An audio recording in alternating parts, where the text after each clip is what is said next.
seule ta grâce. Nous voulons instaurer un état de droit. Et dans un état de droit, il y a une justice indépendante. Ce n'est pas à l'individu Félix Tshisekedi de commencer à faire justice.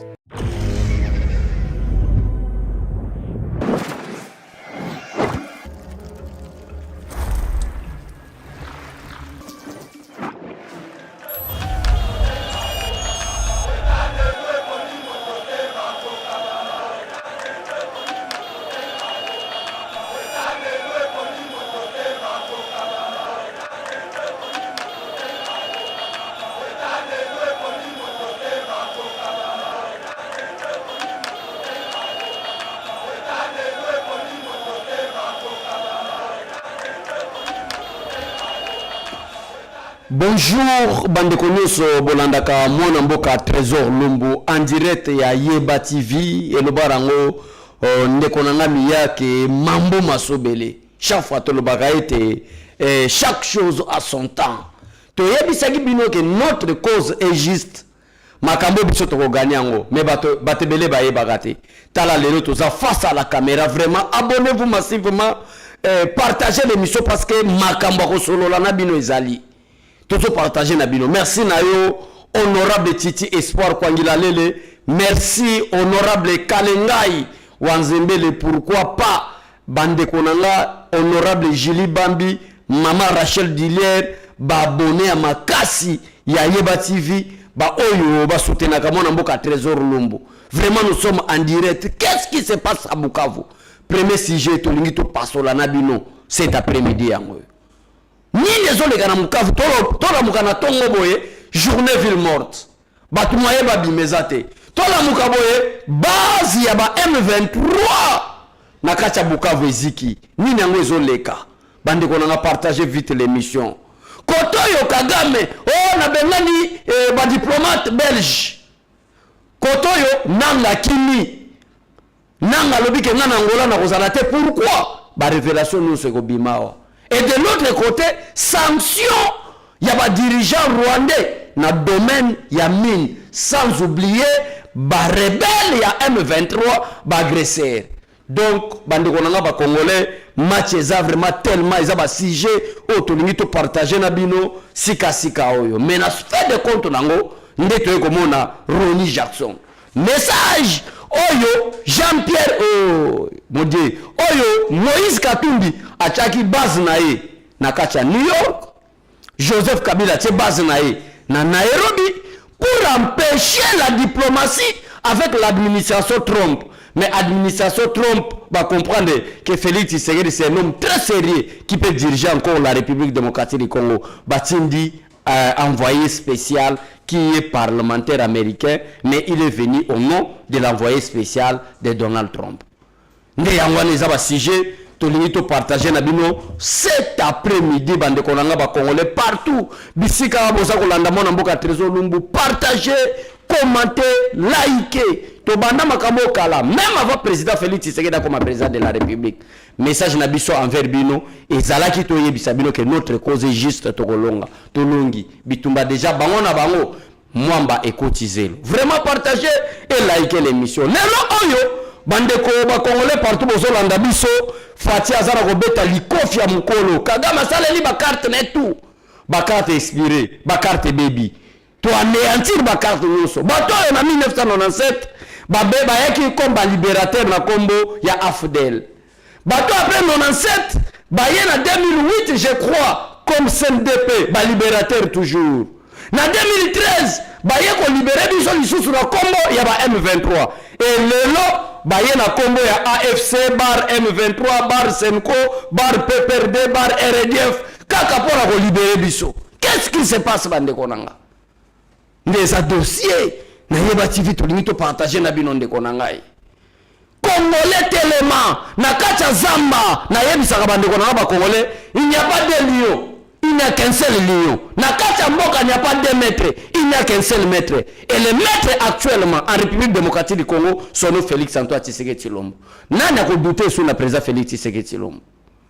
Jean-Pierre Bemba est chef de délégation. Nanga komi kuna moni abali Bemba chef de délégation. Oh, il a révélé que Joseph Kabila est là, Babuta Mboula. aye kokosa biso ke non asali élection or avec intention a poupoli na ba révélation abimisi na peuple congolais yende Tshisekedi atieye chef de délégation nanga tout ba mwisi azaza na royate je suis malade peuple congolais bandima mutu ndenge nini donc eza sujet oyo tolingi to solola na bino na direct na kati ya Yeba TV ni toza en direct na mona ba commentaire na bino JC Mala na monio madame Julie Bambi comme est-ce que mbote na Shikito Mushashino donc vous êtes tellement nombreux tokole ki satan belé awate ya kotanga ba komonyo so mais je sais bien que boza ko soutenir biso boza ko soutenir Yeba TV parce que za ko pesa information ya makasi nana koka ki kondima makambo ezoleka bato ba kosi dialogue et bakosi peuple congolais que makambo bazo ke mekuna Tshisekedi a accepté le dialogue.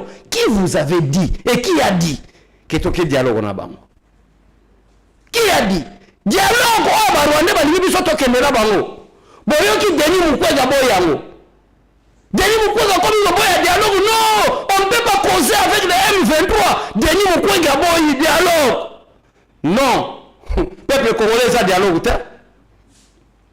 Ezali pression diplomatique ya mokonzi mboka imposable na Paul Kagame la fois passée na yebisa ino peuple congolais que administration Trump ba pesi Rwanda 10 jours seulement pour que batuna yeba na sol congolais babima et lelo na je crois toza na 6e jour ne reste que seulement 4 jours pour que 10 jours oyo ezali comme ultimatum États-Unis a pesi na Rwanda de retirer ses troupes. Kagame mona komi na suka akeko contacter Lorenzo Bobenga Tshisekedi, nous acceptons Nairobi. Bobenga Tshisekedi, nous acceptons Rwanda. Toke dialogue te, toke kapasike Kagame andimi et que oyo nous sotoyoka na kati ya Nairobi, oyo memaki biso na ba pour parler na Rwanda, il a accepté bato bayeba ka politique bayebi qu'est-ce que toyoka na makambo ezalaki na Nairobi, oyo bimisaki Lorenzo comme médiateur pour que tout ça continue yango na kati ya Rwanda. C'est ça toki. Il y a un moment où Mukwege dit non. Comment est-ce que le gouvernement congolais peut aller causer avec le M23? Toi, Mukwege, des ministères aux Ougandais, ceux qui peuvent Burundi, la MONUSCO nous a tués. Le M23 nous a tués. Mukwege n'a jamais fait une déclaration. Quand on a dialogue, on a Tshisekedi de l'Union Kende. Entre guillemets, c'est là, Françoyer, n'est pas ça peuple congolais, entre dialogue, n'est Mukwege aye qu'on soit pari à peuple congolais. Pendant que Kabila zui pari à M23, Mukwege abete li Kabila maboko. Pendant que Kagame a fait la déclaration, Mukwege abeti maboko. Lelo oyo, bakosi bino le dialogue, mais Mukwege abimela non, on ne peut pas négocier avec le M23. Mukwege yo. Ba négocier ya dialogue te. Ya na dialogue te. Mukwege ya dialogue te. Ezali Kagame a signé cantonnement. Kagame a signé démobilisation. Kagame a signé fin des hostilités. Kagame a signé retrait des troupes rwandaises au sol congolais. C'est ça cahier de charge ya Nairobi pe Rwanda. Nde ya ngono moni Mukwege ko mikolela. Bandeko na ngati Tshisekedi ataki mboka. Mukwege. Bandeko balanda politique bayebi tout ce qui se passe bandeko nanga. Na début émission. Na yebisi bino ke na deuxième sujet na koti Moïse Katumbi avec le financement ya Kagame na ba minéraux on so bayibi na mboka na biso Congo akeko tia état major na na kacha New York. Est-ce que boyebi za pour boyebi pourquoi que tia état major kuna et Joseph Kabila de son côté akeko tia état major na Nairobi boyebi pourquoi ba révélation so bimawa ina ke Yeba TV e ko yepesa bino makambo sir Moïse Katumbi na New York Joseph Kabila na Nairobi. Vous voyez ça pourquoi?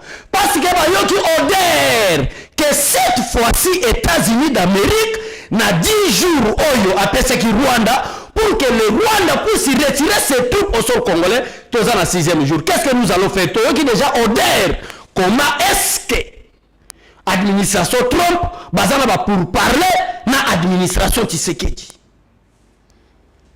Joseph Kabila yoki ordère nango. Moïse Katumbi avec au dernier. Qu'est-ce qu'il faut faire? Akeko tia état-major politique na wapi na New York. Vous savez pourquoi? Pour aller corrompre l'administration Trump, pour aller corrompre les sénateurs américains, pour aller corrompre les parlementaires américains. Pourquoi Tshisekedi bako Rwanda bon mega kondi mangote. Joseph Kabila son tour et Sengele ke mokotia na Nairobi. Vous voyez pourquoi? Pour aller corrompre les dirigeants africaine. Et que tout ce qui se passe maintenant à l'Angola, est en faveur de M23. États-Unis accompagnent le Banamike, Bazo Saganana Zelo, Mwambe Koti Zelo, Bazo Saganana Tshisekedi. Pendant que Tshisekedi Félix, malgré les escrocs politiques, des aventuriers politiques, Bakondima Tshisekedi était Yebi, et que Tshisekedi c'était chevronné diplomate. Franck Dion Aloba, on va le mission Bromona. Que Tshisekedi a bombé la biso, Tshisekedi a dit ça, biso. En diplomatie, il n'y a pas un autre Congolais comme Tshisekedi. Il n'y en a pas deux. Tala Leloyo, Rosny, Jackson, Aza, Nakacha Kinshasa depuis hier. Tête à tête, n'a Félix Tshisekedi. N'enveloppe Kaboy. Donald Trump a le but signé Makamosili. Mandeko. Matia Kitoko. Fati Beto. Au moins, l'envoyé spécial des États-Unis. Premier pays puissance. Mais il y a une enveloppe. Enveloppe en ligne rouge. Bandeko.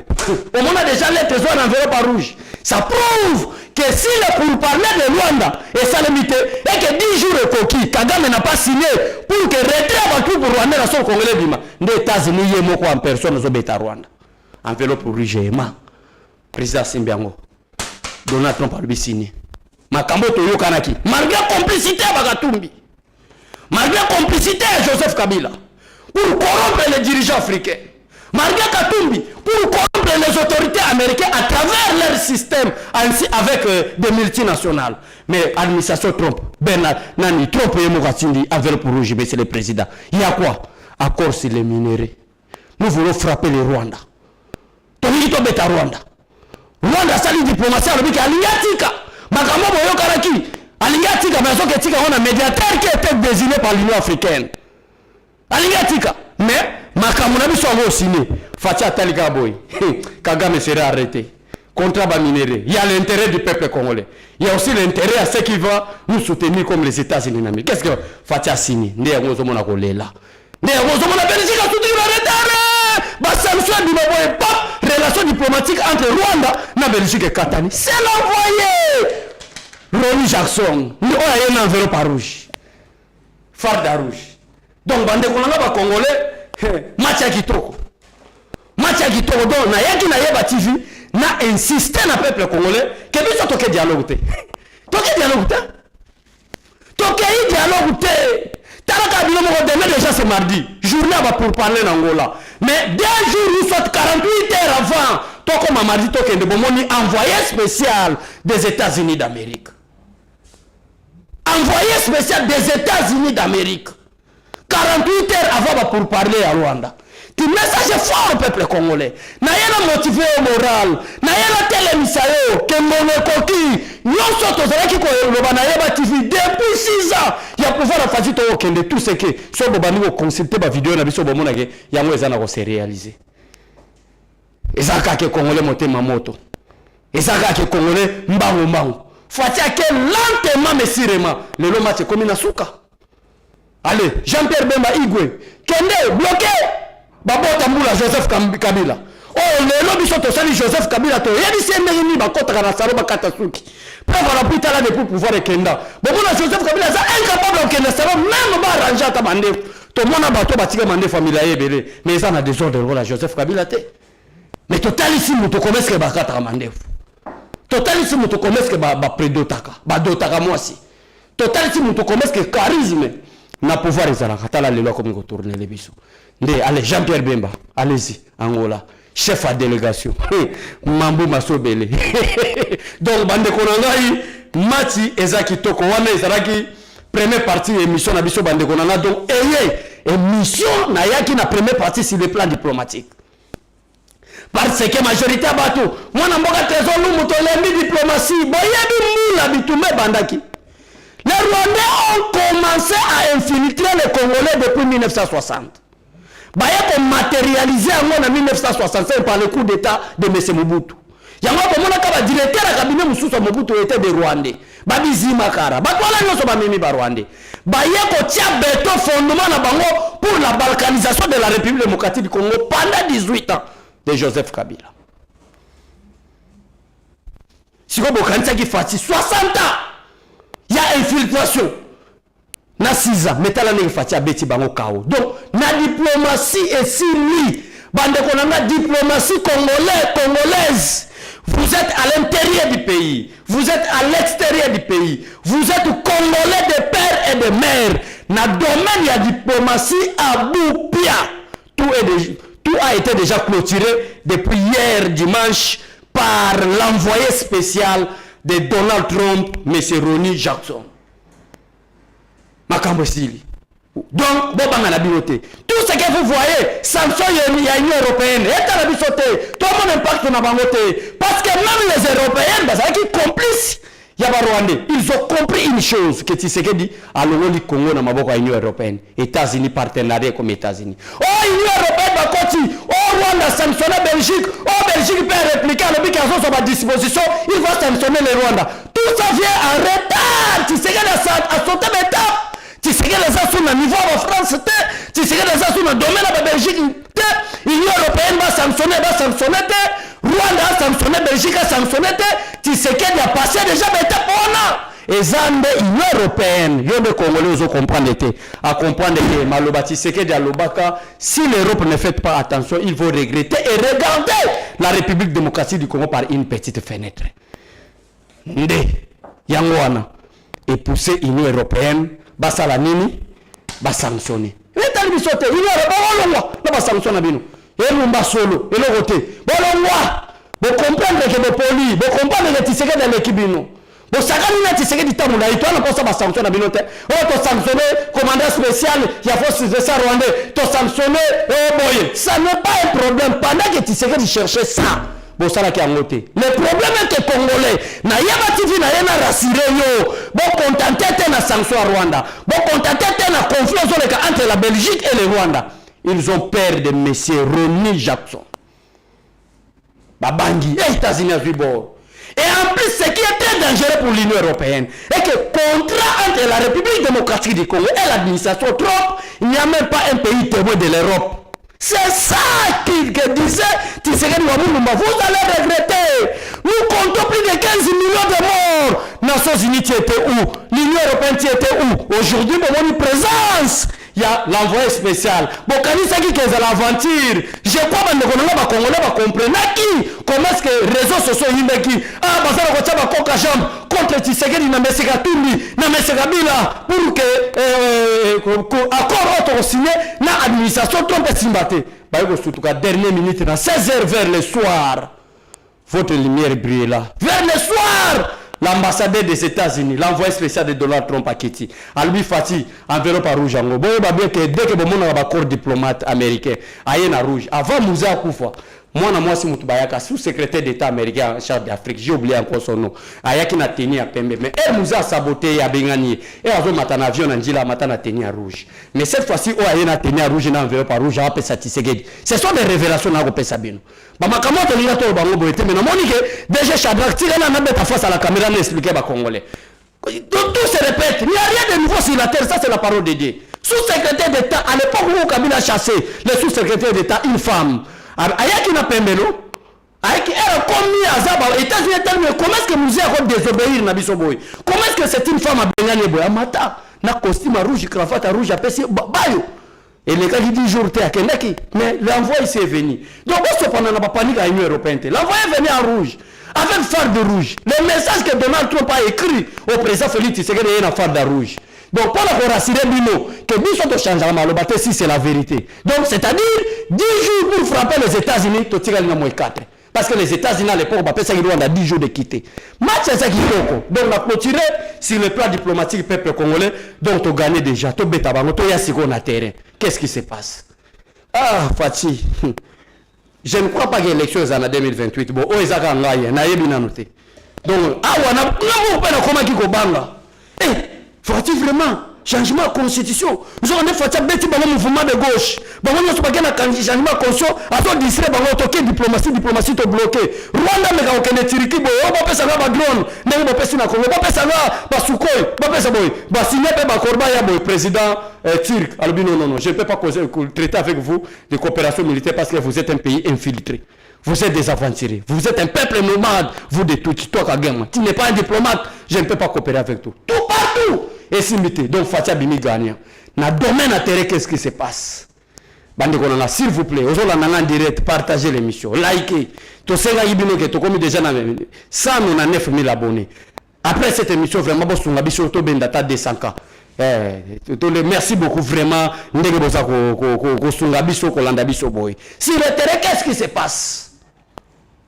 Ni les gens qui sont sur terrain, bande konanga.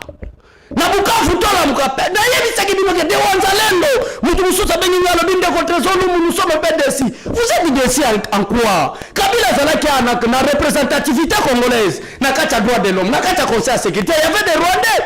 Pourquoi ça ça la bino pas cité? Les lomo na moka ya solo Félix Tshisekedi là. Toi si bino bon doser, bon la calme. Oh, nous sommes un peu découragés. Mboka moko na ebité so na benga kombo na Nyangazi, à vrai Rwanda. Ba yeko sale rare ba Rwandais. Quand on va totini bisimwa, totini délégation, mais va sali batinda des bataillons de commandos. Vous croyez que Kagame a zoba qu'on sanctionne le service à sécurité naie, na service à diplomatie naie? Rwanda, Kagame a outi kolongola ba commander belé. À cause de Nyangazi, à cause de Bukavu, et je reviens tout de suite pour vous expliquer. Basale reba ko attaquer na kota Nyangazi bande konanga, cher Wanzalendo de Mai. Général Yakotumba, félicitations. Na major Moga Uchi Kota Kindu, ayo région de Bango Kota Bukavu, objectif est à Bukavu.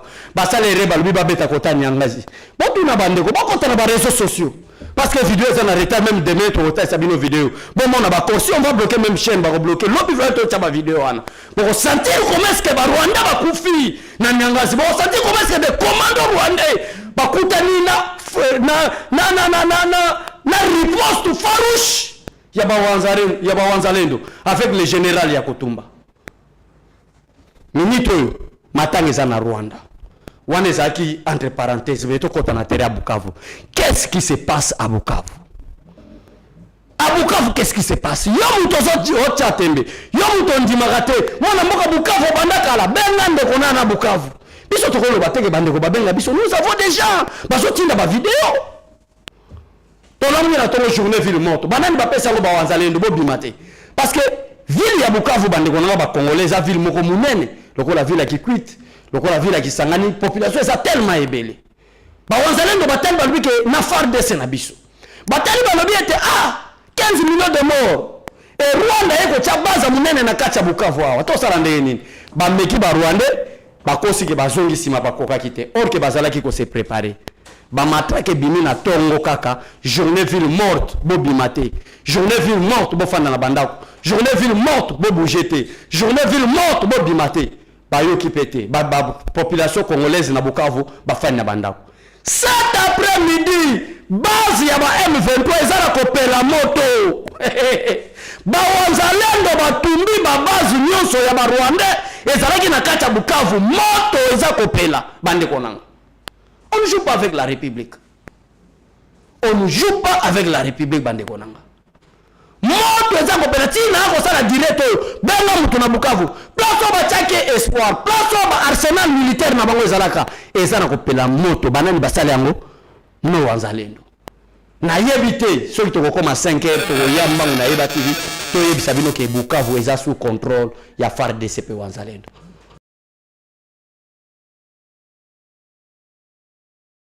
Nanga akima esali ete bakonzi nyonso ya armée bakima esali ete bato nyonso bazalaki ko soutenir Paul Kagame oyo batiaki état major na bango na kati ya Bukavu tout la musi ya zaza. Donc panique eza na deux grandes villes Goma Bukavu.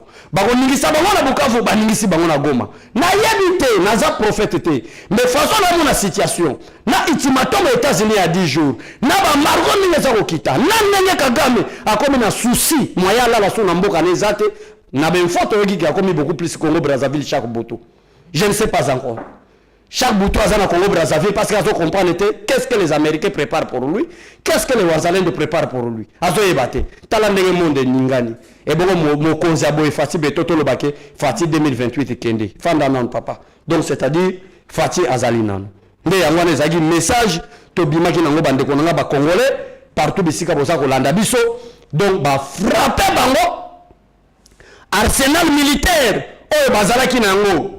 Makasi nyonso o bazalaki nango base mobimba bazalaki nango ba Wanzalendo ba beti bango sérieusement babeti bango donc na minute on a koyebiso bandeko ye naza koyebisa bino peuple congolais kotoka tokoloba pamba te boyebi malamu mwana mboka Trésor Lumbu ntango ayaka na énergie boye seke makambo eza malunga makambo eza kitoko makambo eza bien babeti bango bakende Nyangazi Wanzalendo abeti bango babataillon ya renfort babataillon ya soutien bacommando rwandais avec ma tenue à ma bataille na bango très bien identifié ba yaki to kota parce que to faufilé Fizi to faufilé Uvira to boto la Nyangazi boto na bango et pesi Kagame panique alors le chef à sécurité donc na minute oyo réunion de crise ezali na Rwanda nani to koluka to cha chef d'état-major général nani to ko cha commissaire ya la police nani akozala chef à sécurité ya Paul Kagame parce que quand on peut l'Union européenne même bateau batie baza ko sanctionner bango donc bande ko na ba congolais boye ba malamu ke match eza très calme match eza ya kitoko bolela ki na bino pamba na yebi saka bande ko na ba congolais et que tout le monde peut trahir mais pas Tshisekedi wa Mulumba Fatou Beton c'est un congolais de père et mère c'est un nationaliste c'est un patriote Fatou a non seulement l'amour du Congo, mais il a aussi l'amour du Congolais. Donc, c'est-à-dire, c'est pratiquement impossible. Plein de balkanisation. Les lois, dans ma révélation, tu peux savoir que Oyo bandaki en 1997, Oyo bandaki en 1997, comme AFDEL, Oyo yaki en 2008, comme CNDP, Oyo yaki en 2013, comme M23. Les lois, yabani. Les lois, yabani, AFC. Yango lelo babe yango M23 yango lelo babe yango SMCO donc c'est-à-dire comme lelo AFC bar M23 bar SMCO bar PPRD bar RDF bayeka na combat libération landa na vidéo wana ya ndeko nanga ya envoyé des États-Unis d'Amérique bon na masolo botala enveloppe wana bien bon senti que moi na mboka Trésor Lumba ko pesa bino makamba solo suivez d'abord to kutana après. Je suis venu pour rencontrer le président, discuter avec lui sur un certain nombre de questions, notamment les questions de l'instabilité qui se passe à l'est du pays. Nous avons discuté, nous voulons travailler ensemble avec le président pour pouvoir mettre fin à cette situation. Je crois que la réunion que nous avons eue a été productive. C'est une de plusieurs réunions que nous allons avoir. Je vais rentrer aux États-Unis, je vais discuter. Le respect de la souveraineté et de l'intégrité territoriale de la République démocratique du Congo était au centre de l'entretien ce dimanche à la Cité de l'Union africaine entre l'envoyé spécial du président américain Donald Trump et le président de la République Félix-Antoine Tshisekedi Tshilombo. À travers ces premiers déplacements de l'émissaire personnel du président Trump à Kinshasa, on peut penser à la redynamisation d'un partenariat stratégique entre Kinshasa et Washington. Je suis venu pour rencontrer le président, discuter avec lui sur un certain nombre de questions, notamment les questions de l'instabilité qui se passe à l'est du pays. Nous avons discuté, nous voulons travailler ensemble avec le président pour pouvoir mettre fin à cette situation. Je crois que la réunion que nous avons eue a été productive. C'est une de plusieurs réunions que nous allons avoir. Je vais rentrer aux États-Unis, je vais discuter avec le Congrès, je vais voir aussi la possibilité de discuter avec la Maison-Blanche pour pouvoir mener ces échanges en vue d'assurer que la paix puisse revenir à l'est de la RDC et partout en RDC, parce que cela est la volonté de tous. Les États-Unis, c'est un pays qui est dans une position unique, une position stratégique, une position d'influence. Nous avons une très bonne relation, nos deux États ont une très bonne relation et nous voulons continuer davantage à travailler pour approfondir cette relation. La Maison-Blanche, qui veut s'investir dans le développement de la RDC, souhaite le faire dans un climat de paix afin de promouvoir l'économie congolaise. Nous voulons travailler pour que les entreprises américaines puissent venir investir et travailler ici en RDC. Et pour cela, nous devons nous assurer qu'il y ait un environnement de paix. Et donc nous allons continuer à travailler avec toutes les parties prenantes. Et je crois que le président et nous-mêmes avons eu ces très bonnes discussions et nous allons faire de sorte à ce que cela puisse continuer pour que la paix puisse être restaurée et de manière permanente ici en RDC pour l'intérêt des États-Unis et pour l'intérêt du Congo, pour le développement économique du pays, parce que l'économie ne peut se développer que lorsqu'il y a un environnement de paix. Restaurer la paix et la dignité de tout Congolais reste l'engagement ferme du président de la République Félix Antoine Tshisekedi. Et toutes les voies rationnelles pour y arriver sont à encourager. Voilà, tala awa biso bande kolonga ba Congolais toyaka avec l'image. Bomoni ndenge fatia zo seka. Bomoni ndenge fatia zo sepela. Alobi mokonzi atindinga, Donald Trump atindinga, tozo beta Rwanda. Na yebi malamu boyebi déjà que Rossi Jackson na ye pour makamba ba minéré parce que en contrepartie, il faut bitumbe sira. Bomona na bavio de chasse te. Bomona ba drone nouvelle génération te oyo ko kita na Rwanda. Donc bande konanga vidéo on a pona hotel Sabino noir sur blanc que Félix Antoine Tshisekedi Tshilombo est réellement l'enfant de Dieu. Moi nzambe ya solo. Maria complot. Boyebi mbongo boni kabila bimisi. Boyebi mbongo boni katumbi bimisi. Pour que diplomatie autosali partenariat autolimito avancé avec les États-Unis d'Amérique une fois pour toutes pour que to sil sa bitumba oyo. Boyebi te comment est-ce que zala ki combattre tala lelo.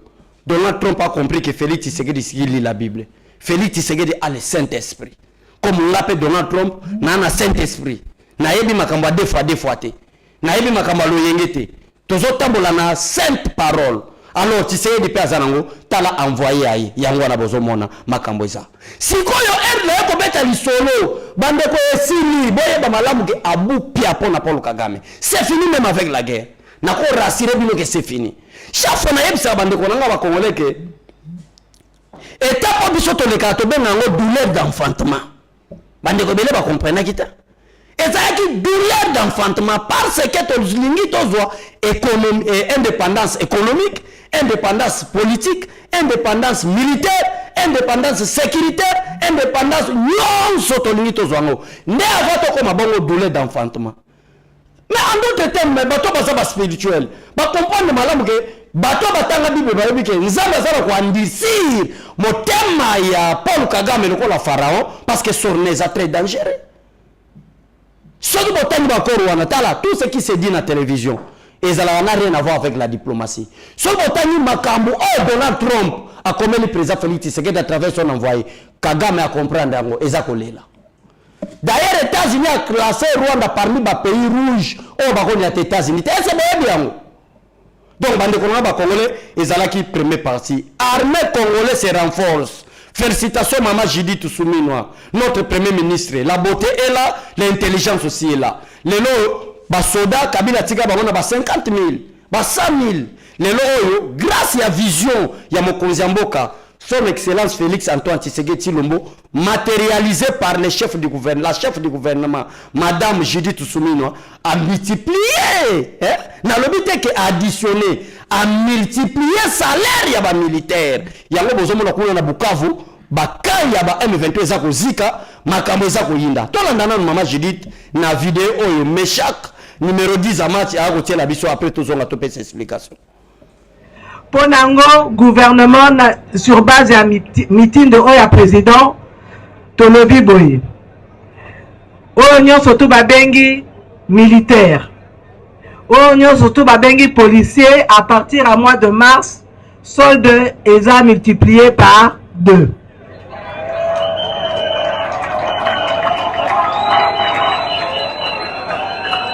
Oyo surtout à Rokende franc à cause de la peine à prime oyo à Kendeli franc.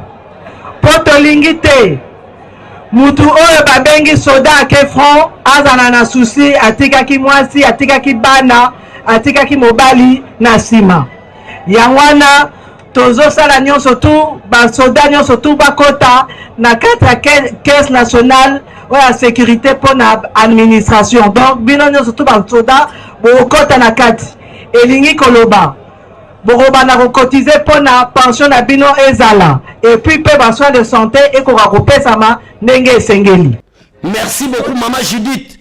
Donc les salaires désormais bato bakanisa ki ke Tshisekedi Fati Beton aso qui peut makambo armete à travers Madame Judith qui est notre chef du gouvernement notre premier ministre, les salaires multipliés. Donc désormais, ceux qui militaires à 500 000 multipliés en fois 2. Ça fait faire combien? Il y a un calcul. Toi, on attend ça, calcul, la télévision, c'est de l'argent. Donc, il y a un militaire à 500 000 parce qu'il y a que depuis Fatia comme président, il y a un militaire à 500 000. Donc, Bazamo à l'icolo. Si on a presque exemple 500 000 multipliés. Donc, on a une vision chef de l'État qui est matérialisé par Madame Judith Soumino. Après l'envoyé des États-Unis d'Amérique, l'Union européenne va continuer. Bango pe na tourna bango ben mais chaque obi ke poka na une vidéo parce que so comprendre te nego mais chaque Union européenne baye parce que ba comprendre que États-Unis a clôturé makambo butu alelo ba sutu ba Rwanda ba kimino ngoko parce que moto ezakoya ni felo ezakoya contre Rwanda moto ezakoya bandiko nanga ba Congolais nde ya wana bomoni asali nini Union européenne ba clôturé nous kulanda na vidéo yoka c'est que l'Union européenne propose contre le Rwanda en dehors ya ba sanction ba sanctionné déjà. Va sanctionner Bissimo. Va sanctionner chef de sécurité récemment nommé par Kagame. Va Rwanda va comme Molo kwa Indoki. Moi représentant Moïsate. Va sanctionner bango. Mais en dehors de la sanction bazui, ça promet déjà que Fatia est là. Ça promet déjà que la fin du pharaon est là. Tozaraki na dictateur le roi Mobutu Toyeba qui fait na ndenge zaraki. Ça prouve avec Paul Kagame. Nous avons l'expérience au Congo comment est-ce que ba dictateur basoka. Ya wana début mission na bino que Kagame nzamenda andi sérieux. Et nous avons libéré Congo, nous avons libéré en Afrique. Mais nous avons libéré en Congo, c'est le peuple congolais à travers la vision d'une seule personne, Félix Antoine Tshisekedi Tshilombo. Bino moko bolanda après ba sanction, l'Union européenne va proposer nos mususu bolanda tozonga to chité na biso. Au Parlement européen, on se mobilise. Vous savez, le Parlement européen dit qu'il a beaucoup de principes, qu'on a des valeurs. Mais si on a des valeurs pour les Ukrainiens, on doit aussi les avoir pour les Congolais. Et quelqu'un qui est tué injustement, qu'il soit africain, ukrainien ou de quelle que soit son origine géographique, il doit être respecté. Voilà pourquoi donc nous on est satisfait que désormais le Parlement européen ait pris cette décision sur les sanctions. Il reste maintenant à la faire appliquer par le Conseil européen, ce qui devrait être fait, j'espère, à partir du 17 mars, puisque le Luxembourg, qui avait bloqué la décision, dit maintenant qu'il ne la bloquera pas. Je pense que pour le moment, on est sur le bon chemin et que M. Kagame commence à être connu pour ce qu'il est, c'est-à-dire finalement un dictateur qui envahit le pays voisin. Cet accord entre l'Union européenne et le Rwanda doit être annulé. Voilà, c'est tout. Vous savez, moi je suis député européen. D'ailleurs, j'ai commencé à m'intéresser et à piocher suite à cet accord parce que au début, on nous a dit qu'il y a un accord extraordinaire qui a été signé entre le Rwanda et l'Union européenne sur les minerais critiques qui garantit à l'Europe d'avoir ces minerais quand elle les achète et quand c'est nécessaire et qui garantit au Rwanda d'être payé et surtout qui garantit la traçabilité de ces minerais. Alors moi je me suis dit, bon si c'est gagnant-gagnant tant mieux, est-ce qu'on peut voir l'accord? Et en réalité, pendant 5 mois on ne nous a pas donné cet accord extraordinaire. Quand vous faites quelque chose de bien, normalement vous en êtes fier, vous le donnez à tout le monde. Et puis j'ai la naïveté de croire qu'un Parlement, ça sert aussi à donner son avis, voire à voter ces accords. Au bout de 5 mois, on a réussi enfin à avoir ces accords et on s'est aperçu que la traçabilité n'existait pas. La traçabilité dans cet accord, elle est purement déclaratoire. C'est-à-dire que si je vole votre téléphone, eh bien après je vais le revendre et je dirai ce téléphone est à moi. Et donc vous pouvez me l'acheter. Et c'est ça en réalité qu'il y a dans cet accord, c'est-à-dire une traçabilité qui est basée sur rien de sérieux, qui est basée sur les déclarations du vendeur. Alors forcément, le vendeur ne va pas vous dire « ah ben je l'ai volé ». Voilà. Et donc il faut que cet accord soit annulé. Après il faut aller plus loin et votre président a raison, il faut trouver un moyen pour mettre fin à ces pillages mais aussi à ces querelles. Et donc il faut travailler, c'est ce qu'on essaye de voir, sur une traçabilité réelle de ces minéraux. S'il y a des minéraux qui sont au Rwanda, il a le droit de les vendre. Mais il faut qu'il prouve qu'ils sont au Rwanda. Au Parlement européen. Voilà. Donc après, sanctionner parce que minito yo bandekonanga ba Congolais matanga eza na Rwanda. Après sanction na bateau l'information boyebi déjà. Boyebi déjà que l'Union européenne a sanctionné bango. Mais biso to répéter le déjà publié publié en makasité. Mais néanmoins après sanction, tala bino mo bolandi o bazali ko proposer. Donc bandekonanga ba Congolais partout bisika boza Holanda biso bo comprendre que ezali fait ya Paul Kagame bo comprendre makambo sili. Est-ce que boyebi pourquoi nanga kimi nanga za parmi batu oyo soka kelaki Rwanda alinga zonga te nanga nanga za parmi bato bolinga bomona arrestation ya nanga en direct ya Luanda. Bino mo comprendre te comment est-ce que mokonzi mboka o balobaka ke azosa lelo côté andimi me dialogue te mais mbala moko Denis Mukwege bani oloba non on ne peut pas causer avec les M23. Sois un peu intelligent. Qu'est-ce qui a animé mais c'est Denis Mukwege akota makambo wana? Totika la mona Denis Mukwege azwa part ya peuple congolais. Malgré ba diplôme na azwa, malgré ba trophée na ba français ba bomi biso, ba pesa ina complicité ya ba Rwandais, ce n'est pas un problème, ce n'est pas notre problème. Mais atika la kozwa jamais part ya peuple congolais. Congolais on dit to expliquer ndenge nini. To ba na kozwa makambo nyonso to ba na ko publier ngo kaka publier. Comprendre que ezande toke ko sala remise et reprise. Comment est-ce que l'armée rwandaise baza ko bima na sol na biso? Nzamba lola apambola bino to mona na prochainement. Bye bye.